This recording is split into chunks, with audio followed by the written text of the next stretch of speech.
Welcome to Nanak classes. दोस्तों, Nanak classes के YouTube channel पे आपका स्वागत है। आज संडे है और संडे के दिन हम आपको राजस्थान करंट अफेयर्स की वीकली क्लास उपलब्ध करवाते हैं।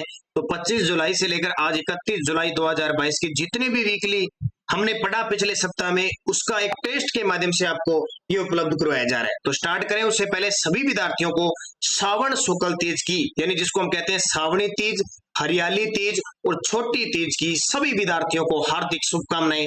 हमारे राजस्थान के अंदर इस श्रावण शुक्ल तीज यानी श्रावण तीज छोटी तीज से त्योहारों का आगमन शुरू हो जाता है। और ये जो तीज है वो कहाँ की प्रसिद्ध है? छोटी तीज जयपुर और उसके बाद में उदयपुर की प्रसिद्ध है। एक आती है कजली तीज, सातुड़ी तीज या बड़ी तीज, वो भाद्रपद कृष्ण तीज को आती है। तो सभी विद्यार्थियों को इस हरियाली तीज, श्रावणी तीज ये हार्दिक शुभकामनाएं। तो स्टार्ट करते हैं आज की इस क्लास को।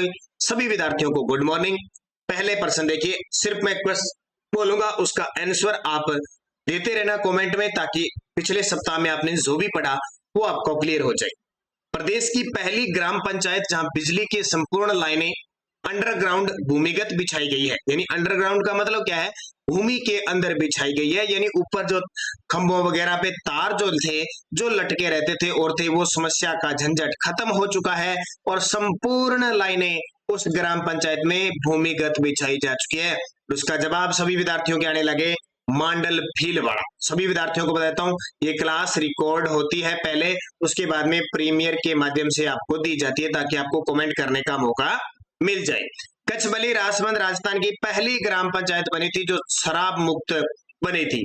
बड़कोचरा या सीसीटीवी कैमरे युक्त पहली ग्राम पंचायत बनी थी। क्रीरी ये करौली की पहली ग्राम पंचायत थी जहां शराब मुक्त पंचायत बनी, यानी ठेके वगैरह सब समाप्त कर दिए। तो उत्तर क्या आ जाएगा? मांडल भीलवाड़ा। प्रदेश में किस दिवस को महिला समानता दिवस, प्रदेश की सशक्त महिलाओं के गौरव के दिन के रूप में बनाया जाएगा? ये बहुत इंपॉर्टेंट है। सारी महिला बाल विकास बच्चों के लिए कोई योजना जो भी सरकार चलाती है वो आपको सीधा सीधा पेपर में मिलेगी। तो प्रदेश में किस दिवस को महिला समानता दिवस, प्रदेश की सशक्त महिलाओं के गौरव के दिन के रूप में बनाया जाएगा? 26 अगस्त को। बर्मिंघम राष्ट्रमंडल खेल 2022 में राजस्थान के कितने खिलाड़ी भाग ले रहे हैं? जी बिल्कुल, इसको अच्छे तरीके से पढ़ लेना। और जो पीटीआई विद्यार्थी हैं जिनका पेपर है सितंबर के अंदर, हो सकता है राष्ट्रमंडल खेल से आपको क्वेश्चन मिल जाए, इसलिए अच्छे तरीके से राष्ट्रमंडल खेल पर नजर दौड़ाए रखना। क्योंकि बर्मिंघम राष्ट्रमंडल खेल, यानी बर्मिंघम कहां पे? इंग्लैंड में।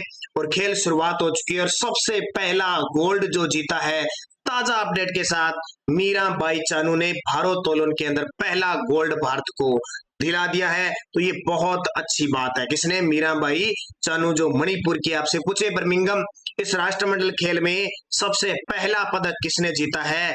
तो संकेत महादेव सरगर ने जीता है। संकेत महादेव। ये छोटी छोटी अपडेट मैं आपको टेलीग्राम पे डाल रहा हूं, लगातार इनको पढ़ते रहना, लिखते रहना। तो उन्होंने भी भारोत्तोलन में रजत पदक जीता है। बात आई है राजस्थान के कितने खिलाड़ी खेल रहे हैं? 3। कौन कौन से? भावना जाट, मंजू बाला और अजय सिंह शेखावत। बर्मिंघम राष्ट्रमंडल खेल 2022 में शामिल राजस्थान के खिलाड़ी अच्छे तरीके से पढ़ लेना। पदक आया तो बहुत ही शानदार बात होगी हमारे लिए। मंजू बाला सिंह हेमर थ्रो, भावना जाट पैदल चाल, अजय सिंह शेखावत भारोत्तोलन प्रयुक्त सभी। हाल ही में राजस्थान के बाड़मेर जिले का भीमड़ा गांव चर्चा में रहने का कारण क्या था? हाल ही में राजस्थान के बाड़मेर जिले का भीमड़ा गांव चर्चा में रहने का कारण 28 जुलाई को चर्चा में रहा था, जिसमें 2 हमारे शहीद पायलट भी शहीद हो गए। MiG-21 फाइटर जेट विमान क्रैश हो गया। परिवार नियोजन सेवाओं में राष्ट्रीय स्तर पर राजस्थान का कौन सा पुरस्कार मिला है? राजस्थान को परिवार नियोजन सेवाओं में राष्ट्रीय स्तर पर राजस्थान को कौन सा पुरस्कार मिला है? ये मिला है द्वितीय पुरस्कार। और मैंने कल आपको पूरी डिटेल इस परिवार नियोजन में किस कारण मिला, क्या थी, सब बताई थी। इसलिए ज्वाइन कीजिए, रोज सुबह 7 बजे की क्लास हमारी ज्वाइन करनी है। एक और सूचना मैं आपको दे देता हूं, ताजा सूचना क्या है? देखिए, जो विद्यार्थी पीटीआई की तैयारी कर रहे हैं, स्पेशल किसकी? पीटीआई की तैयारी कर रहे हैं, उनके लिए आपको बता देता हूं, पीटीआई द्वितीय प्रश्न पत्र। कौन सा? पीटीआई द्वितीय प्रश्न पत्र शारीरिक शिक्षक भर्ती परीक्षा द्वितीय प्रश्न पत्र के लिए 15 मॉडल पेपर हमने शुरू कर दिए हैं हमारे नानक क्लासेज ऐप पे। डाउनलोड कीजिए, वीडियो के डिस्क्रिप्शन में भी लिंक है और प्ले स्टोर से भी आप डाउनलोड कर सकते हो। मात्र 499 रुपए में 15 मॉडल पेपर मिलेंगे सिर्फ द्वितीय प्रश्न पत्र के लिए भी। फर्स्ट पेपर के लिए तो हमारी ये टेस्ट सीरीज चल ही रही है, फर्स्ट पेपर और सेकंड पेपर के लिए, लेकिन हमने स्पेशल, क्योंकि टाइम आपके पास 25 सितंबर को पेपर है, तो उसको देखते हुए हमने 15 मॉडल पेपर शुरू किए हैं स्पेशल पीटीआई के लिए द्वितीय प्रश्न। तो आज ही ज्वाइन कीजिए, मैं टेलीग्राम पे लिंक डाल दूंगा और वीडियो के डिस्क्रिप्शन में लिंक डाल दूंगा। 499 रुपए में 15 मॉडल पेपर जो आपके लिए रामबाण साबित होंगे, तो जरूर ज्वाइन कीजिए। इसके अलावा ये देखिए, नानक क्लासेज वन पाल वन रक्षक टेस्ट सीरीज आज से शुरू होने जा रही है, इसमें भी 15 मॉडल पेपर मिलेंगे 199 रुपए में। ज्वाइन कीजिए नानक क्लासेज ऐप को। वन पाल वन रक्षक के लिए यह नवंबर में एग्जाम है और फर्स्ट ग्रेड के लिए जल्द ही, अभी स्टार्ट नहीं हुआ है, विश्व, भारत और राजस्थान के संदर्भ में 15 मॉडल पेपर जो आपका सिलेबस है उसके अकॉर्डिंग मिलेंगे 251 रुपए में। उससे पहले हो सकता है यूट्यूब पर भी आपको क्लास मिल जाए। तो सभी पहले तो नानक क्लासेज ऐप को ज्वाइन करोगे। 7 नंबर प्रश्न देखिए, राजस्थान में किस प्रत्येक दिन को हर घर जल उत्सव के रूप में बनाया जाएगा? तो इसकी घोषणा हुई है, हर बुधवार को हर घर जल उत्सव के रूप में बनाया जाएगा। प्रदेश के पहले महिला वित्तीय संस्थान राजस्थान महिला निधि स्थापित करने के लिए किस स्त्री निधि के साथ समझौता किया गया है? यह क्वेश्चन ये भी बन सकता है, किस राज्य ने अपना पहला महिला कोष महिला निधि बैंक स्थापित किया है? राजस्थान ने किसके सहयोग से? तेलंगाना स्त्री निधि के साथ समझौता करके उनकी तर्ज पर यह शुरुआत की, इसकी बजट में घोषणा हुई थी। साहित्य अकादमी द्वारा वर्ष 2022 का राजस्थानी भाषा अनुवाद पुरस्कार किसे प्रदान किया गया? तो राजस्थानी भाषा अनुवाद पुरस्कार किसे प्रदान किया गया? संजय पुरोहित को। कहां के हैं? बीकानेर के हैं संजय पुरोहित। आपको ये याद रखना, ये राजस्थानी भाषा का अनुवाद पुरस्कार है, सीधा नहीं है। एक दिया जाता है केंद्रीय साहित्य अकादमी द्वारा साहित्य का, राजस्थानी भाषा का, यानी भाषा वही, कितनी भाषा? 24 भाषाओं में। राजस्थानी भाषा का पुरस्कार जो राजस्थानी में साहित्य लिखता है, ये है राजस्थानी भाषा में अनुवाद करता है। जैसे राजस्थानी भाषा का जो अब की बार मिला था वो मिथेश निर्मोही को मिला था 2021 का। राजस्थान में अंतर्राष्ट्रीय स्तर का पंचकर्म सेंटर किस विश्वविद्यालय में बनाया जाएगा? राजस्थान में अंतर्राष्ट्रीय स्तर का पंचकर्म सेंटर किस विश्वविद्यालय में बनाया जाएगा? डॉक्टर सर्वपल्ली राधाकृष्णन आयुर्वेदिक विश्वविद्यालय जोधपुर। अक्सर ये क्वेश्चन भी पेपर में पूछा जाता है कि राजस्थान के किस जिले में हमारे देश के प्रथम उपराष्ट्रपति और हमारे देश के दूसरे राष्ट्रपति डॉक्टर सर्वपल्ली राधाकृष्णन के नाम पर विश्वविद्यालय है? तो वो जोधपुर में। आध्यात्मिक क्षेत्र पर्यावरण संस्थान की ओर से 33वां वृक्ष बंधु पुरस्कार किस संस्थान को दिया गया? आध्यात्मिक क्षेत्र पर्यावरण संस्थान की ओर से 33वां वृक्ष बंधु पुरस्कार है वो आफरी को दिया गया, जिसका मुख्यालय कहाँ पे है? जोधपुर में है। इसकी स्थापना भाई 1985 को हुई थी। कोई विद्यार्थी कंफ्यूजिंग बता रहा था 1985 में, ठीक है। 1959 में काजरी की स्थापना हुई थी, मुख्यालय इसका भी जोधपुर में। हाल ही में हाईकोर्ट ने राजस्थान की किस प्रसिद्ध झील को संरक्षित घोषित किया है? हाईकोर्ट ने राजस्थान की किस प्रसिद्ध झील को? तो ये पिछोला झील। और पिछोला झील कहाँ पे है? उदयपुर के अंदर है पिछोला झील। राणा लाखा के समय इसका निर्माण हुआ था। राणा लाखा के समय इसका निर्माण हुआ था। नकनी का चबूतरा इसी झील के किनारे स्थित है। एक और बात ध्यान रखना, राजस्थान हाईकोर्ट के जो मुख्य न्यायाधीश है वो 1 अगस्त को सेवानिवृत्त हो रहे हैं हमारे। राजस्थान हाईकोर्ट के मुख्य न्यायाधीश कौन है? SS शिंदे। कुछ ही समय के लिए रहे थे, वापिस जो इससे पहले कार्यवाहक थे जस्टिस मनिंदर मोहन श्रीवास्तव जी, वापिस वो कार्यवाहक के रूप में संभालेंगे। तो ये कल की अपडेट में आपको कल के क्लास में पूरा इंपॉर्टेंट तथ्य बताऊंगा। गुजरात के सर्वोच्च साहित्य पुरस्कार कवि काग पुरस्कार से राजस्थान के किस साहित्यकार को सम्मानित किया गया?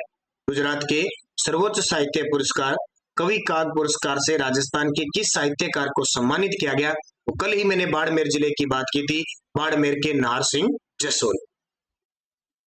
नवनेरा बैराज परियोजना के बारे में सत्य कथन बताइए।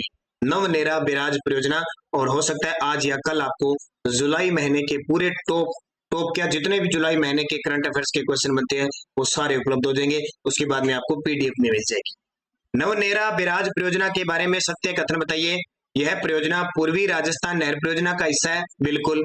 इस परियोजना की लागत 1595.06 करोड़ आएगी, बिल्कुल। इस परियोजना को वर्ष 2023 तक पूरा करने का लक्ष्य है, ये भी सही है। तो उपयुक्त सही। आपसे पूछे नवनेरा बैराज परियोजना बन रही है कोटा के। अगला देखिए, पाक विस्थापितों को सामाजिक व आर्थिक संबल देने के लिए विनोबा भावे नगर विकसित किया जा रहा है। ये किस जिले में है? यानी विनोबा भावे नगर विकसित किया जा रहा है किसके लिए? जो पाक से आए हुए हैं, सामाजिक और आर्थिक उन्हें संबल देने के लिए, जोधपुर। मुख्यमंत्री ने किस अकादमी द्वारा तैयार किए गए स्वाधीनता संग्राम के पुरोधाओं के 19 मोनोग्राफ के डिजिटल संस्करण का लोकार्पण व ई लाइब्रेरी वेब एप्लीकेशन का शुभारंभ किया? तो ये कौन सी है? राजस्थान हिंदी ग्रंथ अकादमी, जिसका मुख्यालय जयपुर में है। Petroleum and natural gas regulatory board ने राजस्थान के किन शहरों में प्राकृतिक गैस की आपूर्ति का दायित्व अडानी टोटल गैस लिमिटेड को सौंपा? पेट्रोलियम व नेचुरल गैस रेगुलेटरी बोर्ड ने राजस्थान के किन शहरों में प्राकृतिक गैस की आपूर्ति का दायित्व अडानी टोटल गैस लिमिटेड को सौंपा? उदयपुर, भीलवाड़ा, चित्तौड़गढ़। ये सीधे सीधे पेपर में आ जाते हैं, ध्यान रखने से चीजें देखें। राजस्थान स्टेट गैस लिमिटेड द्वारा मार्च 2023 तक किस शहर को घरेलू गैस कनेक्शन से जोड़ने का लक्ष्य रखा गया है? तो किसको? जयपुर को। राज्य में महात्मा गांधी इंग्लिश मीडियम विद्यालय में प्रवेश प्रक्रिया को किस ऐप के माध्यम से ऑनलाइन किया जाएगा? राज्य में जो महात्मा गांधी इंग्लिश मीडियम विद्यालय लगातार खोले भी जा रहे हैं और इस बजट में घोषणा हुई थी कि 1000 ग्रामीण क्षेत्र में और 1000 शहरी क्षेत्र में भी हम खोलेंगे, टोटल मिला के 2000 खोलेंगे। तो किस ऐप के माध्यम से ऑनलाइन किया जाएगा? विद्यार्थी दर्पण। ये सारी चीजें मैं आपको बता चुका हूँ। रोज हमारी जो क्लास आती है तथ्य के साथ, उसमें वीकली आपको टेस्ट मिलता है और मंथली भी आपको टेस्ट मिलता है। उदयपुर जिले में जनजाति बहुल क्षेत्र में कार्यरत एएनएम जिन्हें परिवार कल्याण में उत्कृष्ट कार्य करने पर राष्ट्रीय स्तर पर सम्मानित किया जाएगा, यानी किया जा चुका है 27 जुलाई को, वो है श्रीमती रक्षा जैन। हाल ही में प्रदेश के किस जिले में ऑपरेशन अस्मिता चलाया गया? ये तो मैंने आपको पहले ही बता दिया, बूंदी में अस्मिता चलाया गया, ऑपरेशन अस्मिता। नीति आयोग के इनोवेशन इंडेक्स 2021 में राजस्थान को कौन सा स्थान मिला है? नीति आयोग के इनोवेशन इंडेक्स 2021 में राजस्थान को कौन सा स्थान मिला है? तो इनोवेशन इंडेक्स में राजस्थान को 12वां स्थान मिला है। अगला देखिए, राज्य सरकार की बेटी बचाओ बेटी पढ़ाओ और चुप्पी तोड़ो जैसी प्राथमिकताओं के प्रभावी क्रियान्वयन के लिए शक्ति अभियान किस जिले द्वारा चलाया जा रहा है? तो ये बीकानेर के द्वारा चलाया जा रहा है। बीकानेर में 6000 से ज्यादा बालिकाओं के जन्म दिवस पर भी एक सैंजनी पौधा दिया गया, एक साथ उनको इकट्ठा करके और उन्हें सम्मानित किया गया। मुख्यमंत्री अशोक गहलोत ने 18वीं राष्ट्रीय स्काउट गाइड जुमरी के पोस्टर का विमोचन किया। यह किस जिले में स्थित है? एक क्वेश्चन लेब असिस्टेंट के एग्जाम में आ चुका है कि 18वीं राष्ट्रीय स्काउट गाइड जुमरी का आयोजन राजस्थान के किस जिले में होगा? पाली जिले में। ई चालान के ऑनलाइन निपटारे के लिए पहली वर्चुअल कोर्ट का उद्घाटन किसके द्वारा किया गया? ये बड़े इंपॉर्टेंट क्वेश्चन है भी। ऑनलाइन निपटारे के लिए पहली वर्चुअल कोर्ट का उद्घाटन किसके द्वारा किया गया? तो हमारे राजस्थान हाईकोर्ट के मुख्य न्यायाधीश एस.एस. शिंदे के द्वारा। भारत में पहली डिजिटल लोक अदालत की शुरुआत किस राज्य के द्वारा की गई? पहली लोक अदालत नहीं, पहली डिजिटल लोक अदालत की शुरुआत हुई है राजस्थान के द्वारा। राजस्थान बजट 2022-23 के अनुसार किस कृषि विश्वविद्यालय में सेंटर फॉर एक्सीलेंस और मिलेट्स की स्थापना की जाएगी? मिलेट्स क्या होता है? बाजरा होता है, एक खरीफ की फसल है। तो ये जोधपुर कृषि विश्वविद्यालय जोधपुर के अंदर। राजस्थान बजट 2022-23 में कल्याणकारी योजनाओं की जानकारी प्रदान करने और घर बैठे सरकार की सुविधाओं को लाभ पहुंचाने की दृष्टि से कौन सी योजना प्रारंभ करना प्रस्तावित किया गया है? तो मुख्यमंत्री डिजिटल सेवा योजना। छात्रवृत्ति आधारित संचालित दीनदयाल स्पर्श योजना का संबंध किस विभाग से है? दीनदयाल स्पर्श योजना जो 2017 से शुरू की गई थी, छात्रवृत्ति आधारित एक योजना है डाक विभाग के द्वारा, और उसमें सालाना 6000 रुपए बच्चों को दिया जाता है, वो इसमें योजना के तहत जो योग्य होते हैं। ग्रामीण राजस्थान के जीवन को बेहतर बनाने के उद्देश्य से राज्य के सूचना प्रौद्योगिकी व संचार विभाग की किस परियोजना के अंतर्गत ग्राम पंचायतों के भारत निर्माण राजीव गांधी सेवा केंद्रों को इंटरनेट कनेक्टिविटी से जोड़ा गया है? तो वो राजीव गांधी सेवा केंद्रों को इंटरनेट कनेक्टिविटी कौन सी है? राजनेट। ऐसे प्रश्न आपको रोज एक आधा मैं दूंगा, ये प्रश्न आपके लिए बहुत इंपॉर्टेंट है राजस्थान के संदर्भ।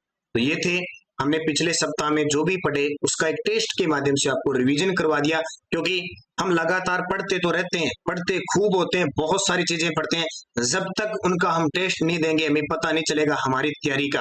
और आज का जमाना जो अपनी तैयारी को परखता है उसका फाइनल सिलेक्शन है होता है। ध्यान रखना, पढ़ते रहो, हमें उत्तर उसका कैसे देना है, क्वेश्चन आ गया उसका जब तक हम सोल्यूशन नहीं कर पाएंगे तब तक हमारे दिमाग में रहेगा कितनी की तैयारी है ये कुछ। तो इसलिए कोई भी सब्जेक्ट हो या कोई भी टेस्ट लगाना आपको जरूरी है, इसलिए हमने संडे के दिन, हालांकि छुट्टी रख सकते थे संडे के दिन, लेकिन फिर भी हमने इसको टेस्ट बना दिया ताकि आपको पूरे सप्ताह में जो भी पढ़ा अच्छे तरीके से याद हो। तो दोबारा फिर बता देता हूँ कि वन रक्षक वनपाल की टेस्ट सीरीज शुरू करने जा रहे हैं और आज शुरू हो चुकी है। पीटीआई द्वितीय प्रश्न पत्र के लिए 15 मॉडल पेपर आपके सिलेबस के अकॉर्डिंग 499 रुपए में। वीडियो के डिस्क्रिप्शन में लिंक डाल दूंगा, टेलीग्राम पे डाल दूंगा। आज ही जो पीटीआई के विद्यार्थियों से ज्वाइन कर लीजिए। तो धन्यवाद, जय हिंद, जय भारत।